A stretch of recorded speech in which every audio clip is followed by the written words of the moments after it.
Assalamualaikum warahmatullahi wabarakatuh. Saya Agnia Naila Putri dari kelompok 3 IPAS kelas 10 pemasaran 1 diberi tugas untuk menjelaskan tentang kondisi sosial yang berada di Indonesia. Jadi di sini saya akan menjelaskan tentang kondisi sosial Indonesia.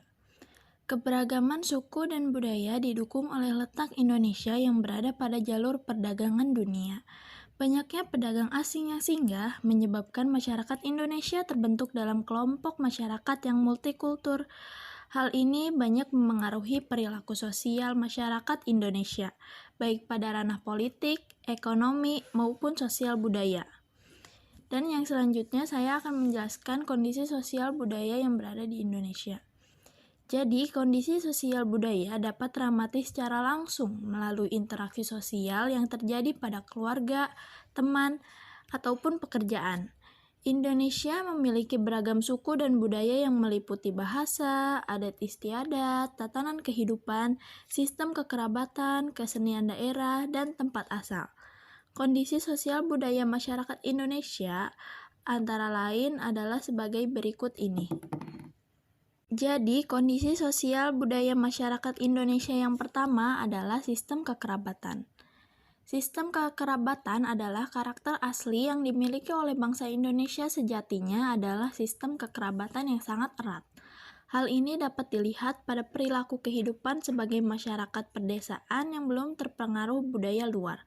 Sebagai contoh, ketika seseorang akan mendirikan rumah, masyarakat desa akan bergotong royong membantu pembangunan rumah tersebut tanpa mengharapkan imbalan sedikit pun. Seiring perkembangan zaman, masyarakat Indonesia mulai dituntut dengan kehidupan yang serba praktis, yang menyebabkan sistem kekerabatan lambat laun mulai tergerus. Fenomena tergerusnya sistem kekerabatan sangat terasa pada kehidupan masyarakat perkotaan. Masyarakat perkotaan lebih senang hidup individualis dan mulai meninggalkan asas gotong royong. Kondisi sosial budaya masyarakat Indonesia yang selanjutnya adalah taraf pendidikan. Jadi, taraf pendidikan masyarakat perkotaan umumnya lebih tinggi daripada masyarakat pedesaan. Hal ini karena tuntutan kehidupan kota yang lebih kompleks dengan perkembangan teknologi yang sangat cepat. Sementara itu, kehidupan di pedesaan cenderung lebih sederhana. Selain sistem kekerabatan dan taraf pendidikan, ada juga yang namanya pola pikir. Pola pikir masyarakat perkotaan cenderung berpikir praktis dan pragmatis saat berhadapan dengan permasalahan kehidupan yang dihadapi dalam kehidupan sehari-hari. Bertolak belakang dengan pola pikir masyarakat desa yang masih menjunjung tinggi norma-norma sosial dalam menjalankan kehidupan. Selain pola pikir juga ada mobilitas. Jadi, tingkat mobilitas yang tinggi pada umumnya terlihat di wilayah perkotaan dan pusat perdagangan. Pulau Jawa dan Batam merupakan contoh pulau yang mempunyai aktivitas mobilitas tinggi, terutama Pulau Jawa bagian pesisir utara. Hal itu dikarenakan di wilayah pesisir utara Jawa terdapat banyak bandar udara dan pelabuhan yang memudahkan mobilitas antar pulau. Kondisi sosial ekonomi yang ada di Indonesia. Sebagai negara berkembang, Indonesia memiliki keuntungan dengan jumlah penduduk usia produktif yang berlimpah. Berdasarkan data sensus penduduk Indonesia tahun 2022, didapatkan data seperti di bawah ini. Jumlah penduduk Indonesia berdasarkan generasinya, generasi pertama ditempati oleh pregenerasi Z, lalu disusul oleh generasi Z, yang ketiga oleh milenial, yang keempat generasi X, yang kelima boomer, dan yang keenam pre-boomer. Jadi, jumlah penduduk Indonesia berdasarkan data sensus penduduk Indonesia tahun 2020 adalah 270.203.917 jiwa. Dalam piramida penduduk, jumlah penduduk Indonesia ditampilkan pada gambar tersebut. Negara yang memiliki sebaran penduduk seperti piramida pada gambar tersebut dapat dikatakan mendapatkan bonus demografi, yaitu usia produktif lebih banyak daripada usia non-produktif. Hal ini wajib menjadi perhatian bagi pemerintah agar dapat mengelola dengan baik karena bonus demografi sejatinya memiliki dua mata sisi pisau yang saling bertolak belakang. Pada satu sisi, bonus demografi merupakan kesempatan besar untuk mendorong kemajuan bangsa. Sedangkan pada sisi lain, dapat menjadi ancaman jika tidak dikelola dengan baik. Berdasarkan data Badan Pusat Statistik atau juga yang disebut BPS, penduduk Indonesia bekerja di berbagai sektor yang tampak pada gambar berikut ini. Di situ bisa kita lihat jumlah penduduk Indonesia menurut kelompok usia. Kalian bisa lihat sendiri di situ ada tabelnya dan selanjutnya struktur lapangan pekerjaan utama berdasarkan Februari 2019 adalah jumlah penduduk yang bekerja sebesar 129,36 juta orang. Sektor pertama ditempati oleh pertanian dengan jumlah sebesar 29,46%. Yang kedua perdagangan, yang ketiga adalah industri pengolahan. Lalu kita akan beralih ke materi yang selanjutnya, tentang kondisi sosial politik di Indonesia. Sejarah perpolitikan bangsa Indonesia dapat dikatakan telah mengalami dinamika yang sangat panjang.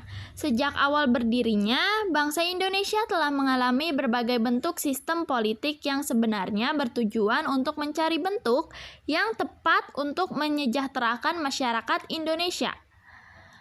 Yang pertama adalah bentuk pemerintahan Indonesia.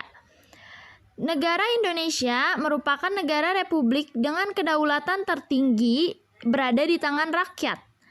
Tetapi negara dan pemerintahan dikepalai oleh seorang presiden. Kata republik berasal dari kata Latin yaitu res publica, yang secara harfiah mengandung arti urusan awam, yang artinya dimiliki serta dikawal oleh rakyat. Republik Indonesia dijalankan berdasarkan asas demokrasi. Presiden sebagai kepala negara diangkat berdasarkan keinginan rakyat. Setiap rakyat memiliki hak yang sama untuk dipilih dan memilih kepala negara. Selanjutnya ada sistem politik Indonesia. Sistem politik Indonesia meliputi hal-hal berikut ini. Yang pertama adalah sistem politik dalam negeri. Sistem politik dalam negeri dijalankan berdasarkan asas demokrasi, yang berarti pusat kekuasaan berada di tangan rakyat dan berlandaskan pada ideologi Pancasila dan Konstitusi Undang-Undang Dasar 1945. Sila keempat Pancasila mengisyaratkan bahwa kekuasaan tertinggi dalam mengatur dan mengawasi jalannya pemerintahan berada di tangan rakyat, yang diwakili oleh wakil-wakilnya. Selanjutnya ada pasal 27 ayat 1 Undang-Undang Dasar 1945 Amandemen.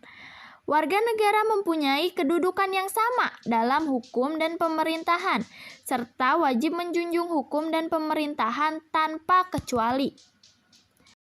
Selanjutnya ada pasal 28D ayat 1 Undang-Undang Dasar 1945 Amandemen. Setiap orang berhak atas pengakuan, jaminan, perlindungan, dan kepastian hukum yang adil serta perlakuan yang sama di hadapan hukum. Dan selanjutnya lagi ada pasal 28D ayat 3 Undang-Undang Dasar 1945 Amandemen.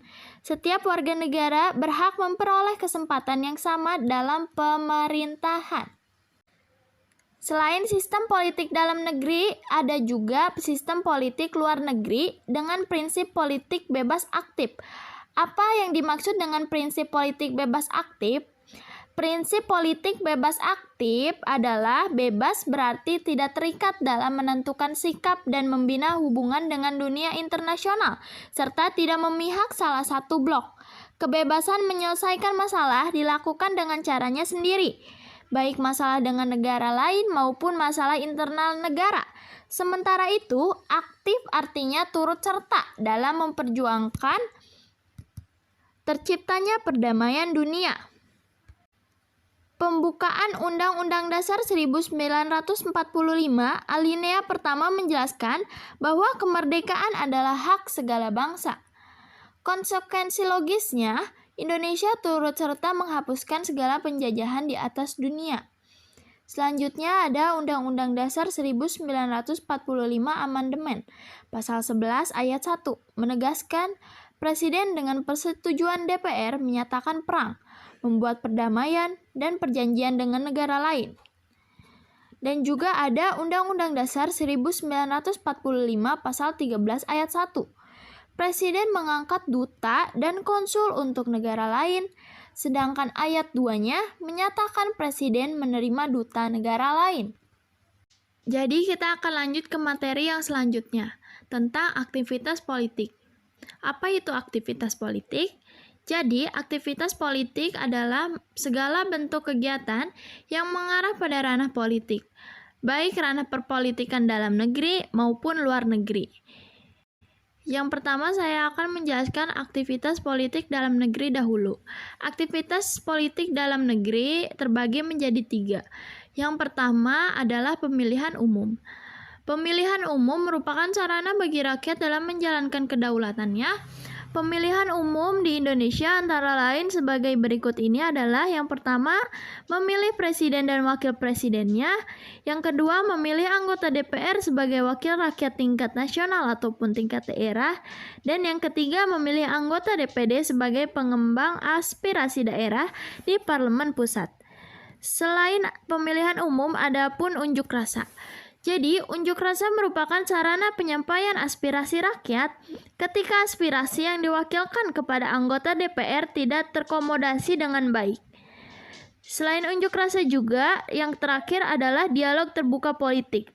Maksud dari dialog terbuka politik adalah media massa dan podcast yang sering dipakai oleh pelaku media untuk mewadahi dialog terbuka antar tokoh politik. Pelaku media merupakan komponen penting dalam mengawal jalannya politik sesuai dengan tujuan dan cita-cita bangsa. Itu saja penjelasan tentang aktivitas politik dalam negeri. Selanjutnya saya akan menjelaskan aktivitas politik luar negeri. Aktivitas politik luar negeri hanya mencakup 2 saja. Yang pertama, pertukaran duta negara, dan yang kedua adalah membina persahabatan dan kerjasama antar negara di dunia dalam bidang sosial budaya, ekonomi, iptek, dan pertahanan keamanan. Itu saja penjelasan singkat tentang kondisi sosial yang berada di Indonesia dari saya. Terima kasih. Wassalamualaikum warahmatullahi wabarakatuh. Bye.